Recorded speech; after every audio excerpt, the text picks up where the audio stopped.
আসসালামু আলাইকুম। নিয়মিত বাংলা সংবাদে আপনাদের স্বাগতম। শুরুতে থাকছে শিরোনাম, এরপর বিস্তারিত। জুলাই সংস্কার শপথ গ্রহণ করেনি বিএনপি, সংসদের প্রথম দিনই উত্তেজনা। এদিকে জুলাই সনদের কার্যকারিতা স্থগিত চেয়ে হাইকোর্টে রিট। আর থাকছে জুলাই গণহত্যার অন্যতম মাস্টারমাইন্ড জয় পলক, মানবতা বিরোধী অপরাধে বিচার শুরু তাদের। এবং সবশেষ জানিয়ে দেব, জামায়াতের উত্থানে ভীতি ছড়াচ্ছে ভারতীয় মিডিয়া। এতক্ষণ শুনছেন সংবাদ শিরোনাম, এবার জানুন পুরো বিস্তারিত। ক্ষমতায় বসার আগে বিএনপি জনগণের সাথে দুইটা প্রতারণা করছে। প্রথমত, তারা উচ্চকক্ষে ভোট সংখ্যা ভিত্তিক আসন নিতে চাচ্ছে না। দ্বিতীয়ত, তারা গণভোটের হ্যাঁ ভোটকে না মেনে পরিষদের সদস্যদের শপথ পাঠ করতে রাজি হচ্ছে না। অথচ জুলাই সনদে স্পষ্ট করে উল্লেখ করা আছে, যদি হ্যাঁ ভোট জয়ী হয় তাহলে উচ্চকক্ষে আসন ভাগ হবে কোন দল কত পার্সেন্ট ভোট পেয়েছে তা অনুযায়ী। উচ্চকক্ষে আসন আছে 100টা। ভোটের পার্সেন্টেজ অনুযায়ী আসন ভাগ হলে জামায়াত এবং এনসিপি তুলনামূলক আসন বেশি পেয়ে যাবে, কারণ তারা ক্ষমতায় না আসলেও সব জায়গায় ভোট বেশি পেয়েছে। বিএনপি জোট ভোট পেয়েছে 49.91 এবং জামায়াত জোট ভোট পেয়েছে 37.85।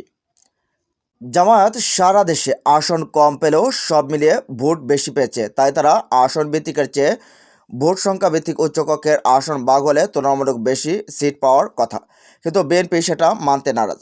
তাই তারা চায় আসন অনুযায়ী উচ্চকক্ষের সিট দেওয়া হোক, যাতে করে ওদের দলীয় লোক বেশি ঢুকানো যায়। এতে করে ঐকমত্য কমিশনে দেশের সংস্কার জুলাই সনদে থাকবে কিনা থাকবে সব কিছু, যাতে বিএনপি নিয়ন্ত্রণ করতে পারে সেই ঘটু করতে যাচ্ছেন তারা। শুধু তাই না, গতকাল তারা পরিষদ সদস্যের শপথও গ্রহণ করে, এমনকি গণভোটকেও মানতে নারাজ তারা। অথচ এই গণভোটের হার প্রচারণা জন্যই শুধু খরচ করা হয়েছিল 1700 কোটি টাকা। আই রিপিট, 1700 কোটি টাকা। গণভোটের আয়োজন করতে খরচ হয়েছে আরও 1000 কোটি টাকা। এই টাকাগুলো কিন্তু আপনার আমার পকেট থেকে এসেছে। এই টাকা দিয়ে গণভোটের আয়োজন করে আজকে তারা হুট করে বলছে গণভোট মানতে নারাজ তারা। জুলাই সনদ অনুযায়ী শপথ গ্রহণ করতেও রাজি নয় তারা। এমনকি এক আইনজীবী গণভোটের ফলাফল বাতিল চেয়ে হাইকোর্টে রিট পর্যন্ত করে ফেলছেন। দুদিন পর দেখা যাবে জুলাই সনদকে ওরা মানছে না, জুলাই আহতদের পাত্তা দিচ্ছে না, বিচারও চাচ্ছে না। জুলাই এখন তখন শুধুই অতীত থাকবে। শ্রীলঙ্কার মতো বিপ্লবীদেরকেও ধরে ধরে ফাঁসি দেওয়ার ব্যবস্থা করা হবে।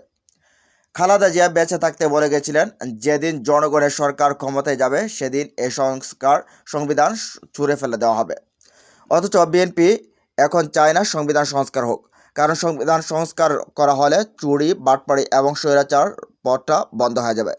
তারা চায় না জুলাই সনদ সফল হোক, চায় না ঐকমত্য কমিশনের সব কিছু বাস্তবিত হোক। আরও এমন অনেক কিছুই তারা চায় না, যেগুলো চাইলে দেশের ভালো হতো, জনগণের ভালো হতো। আমরা বলি না স্বৈরাচার কীভাবে তৈরি হয়। স্বৈরাচার আসলে হুট করে কোনোদিন একদিনে তৈরি হয় না। স্বৈরাচার তৈরি হয় ধীরে ধীরে, পরিকল্পনা করে। বিএনপির গতকালকে শপথ গ্রহণের প্রথম দিনেই জনগণের রায়কে বাদ দিয়ে স্বৈরাচারী পথটাই বেছে নিয়েছে। এক স্বৈরাচার বিদায় নিলে আর এক স্বৈরাচার তৈরি হয়, পথটা চালু হয়। তারপর আন্দোলন হয়, মিছিল হয়, মিটিং হয়, গোলাগুলি হয়। এরপর অনেক মায়ের বুক খালি হয়। তো এক স্বৈরাচার যায়, আবার আর এক স্বৈরাচার আসে। তবে এই ভোট এবং শপথকে কেন্দ্র করে বিরোধী দল জামায়াত জোটও এর কড়া প্রতিবাদ জানিয়েছে। জামায়াত জোট থেকে বলা হয়েছে, জুলাইকে অস্বীকার করা হলে এই যে সরকার, সেই সরকারেরও কোনো বৈধতা থাকে না, কারণ 2026 সালে সংবিধানে কোনো বৈধতা নেই নির্বাচনে, সেটা 2029 সালে হওয়ার কথা।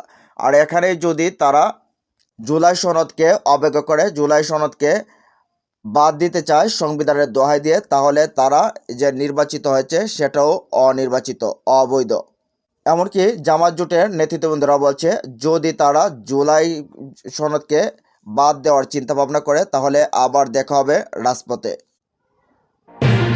এদিকে ইন্টারনেট বন্ধ করে গণহত্যা, জয় পলকের মানবতা বিরোধী অপরাধের বিচার শুরু।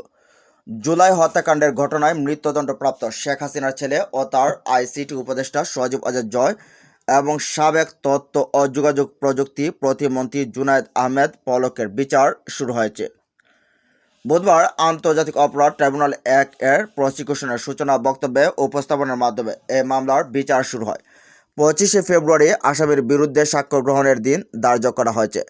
সকালে গ্রেফতার আসামি জুনায়েদ আহমেদ পলককে কারাগার থেকে ট্রাইব্যুনালে হাজির করা হয়। এর আগে গত 21শে জানুয়ারি জয় পলকের বিরুদ্ধে আনুষ্ঠানিক অভিযোগ গঠন করে বিচার শুরুর আদেশ দেওয়া হয়। গত 15 জানুয়ারি পলকের পক্ষে শুনানি করেন আইনজীবী লিটন আহমেদ। তিনি বলেন, প্রসিকিউশনের পক্ষ থেকে আসামির বিরুদ্ধে যে অভিযোগ আনা হয়েছে তার পক্ষে উপযুক্ত প্রমাণ তুলে ধরতে পারেনি, তাই আসামিকে অভিযোগ থেকে অব্যাহতির আবেদন জানান তিনি। এরপর জয়ের আইনজীবী মঞ্জুর আলম তার বক্তব্য তুলে ধরেন।